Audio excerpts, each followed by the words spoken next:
Chapter 8. On that day did the king Ahasuerus give the house of Haman the Jews' enemy unto Esther the queen. And Mordecai came before the king, for Esther had told what he was unto her. And the king took off his ring, which he had taken from Haman, and gave it unto Mordecai. And Esther set Mordecai over the house of Haman.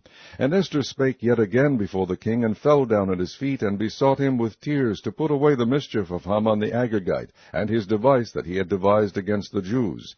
Then the king held out the golden scepter toward Esther. So Esther arose and stood before the king, and said, If it please the king, and if I have found favor in his sight, and the thing seem right before the king, and I be pleasing in his eyes, let it be written to reverse the letters devised by Haman the son of Hammedatha the Agagite, which he wrote to destroy the Jews which are in all the king's provinces.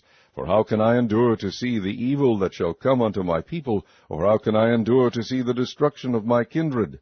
Then the king Ahasuerus said unto Esther the queen, and to Mordecai the Jew, Behold, I have given Esther the house of Haman, and him they have hanged upon the gallows, because he laid his hand upon the Jews. Write ye also for the Jews, as it liketh you, in the king's name, and seal it with the king's ring. For the writing which is written in the king's name, and sealed with the king's ring, may no man reverse. Then were the king's scribes called at that time in the 3rd month, that is, the month Sivan, on the 23 day thereof, and it was written according to all that Mordecai commanded unto the Jews, and to the lieutenants, and the deputies and rulers of the provinces which are from India unto Ethiopia, 127 provinces, unto every province according to the writing thereof, and unto every people after their language, and to the Jews according to their writing, and according to their language.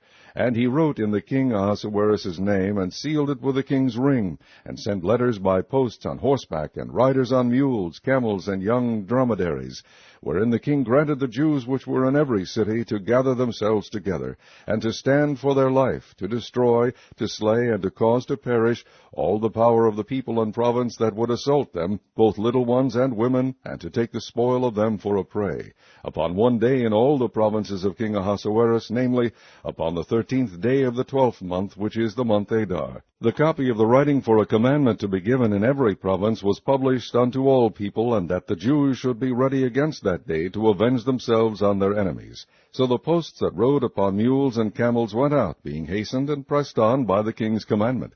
And the decree was given at Shushan the palace. And Mordecai went out from the presence of the king in royal apparel of blue and white, and with a great crown of gold, and with a garment of fine linen and purple.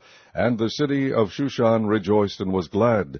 The Jews had light and gladness and joy and honor. And in every province and in every city, whithersoever the king's commandment and his decree came, the Jews had joy and gladness, a feast and a good day. And many of the people of the land became Jews, for the fear of the Jews fell upon them.